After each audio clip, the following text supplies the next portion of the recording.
Naging matagumpay ang Memorandum of Agreement signing sa pagitan ng PNP Bicol, Radyo Pilipinas Albay at iba pang ahensya ng pamahalaan sa Legazpi City. Layunin nito mapalakas ang komunikasyon at magbigay ng wasto at tapat na impormasyon sa publiko tungo sa maayos na pamayanaan. Ang magandang balita hatid ni Police Corporal Angeli Recampo.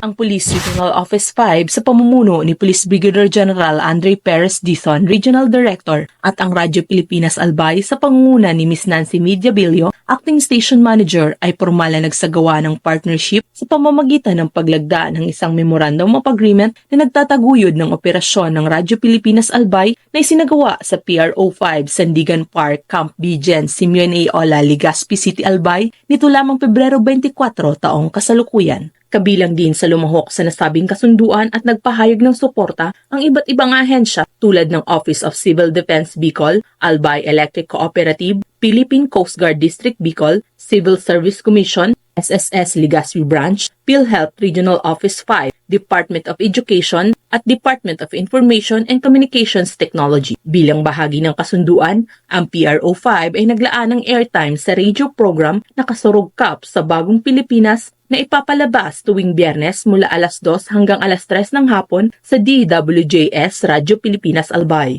Layunin ng nasabing aktibidad na mapalakas ang komunikasyon sa reyon at magbigay ng tapat at wastong impormasyon sa publiko, lalo na sa mga mahahalagang proyekto at serbisyong pampubliko ng gobyerno. Gayon din ang palakasin ang pakikipag-ugnayan sa komunidad.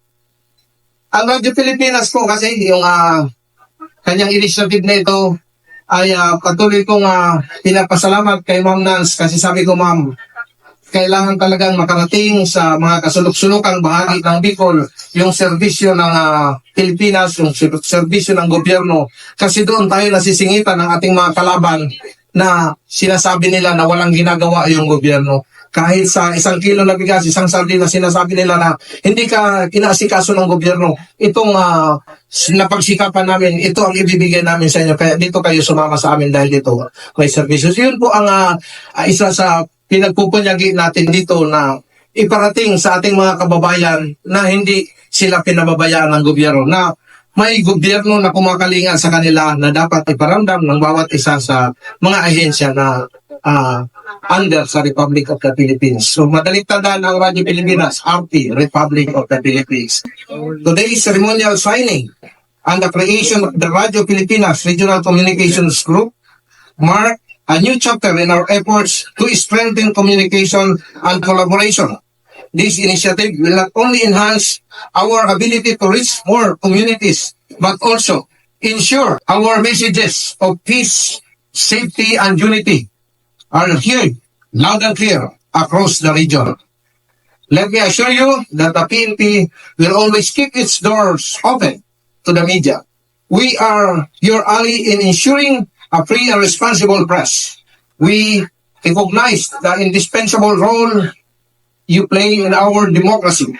Together, we can work hand in hand to uphold transparency, accountability, and public trust.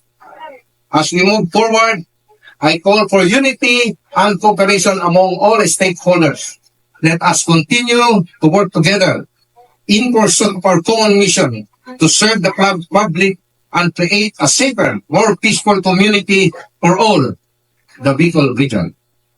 Thank you once again for your presence and support.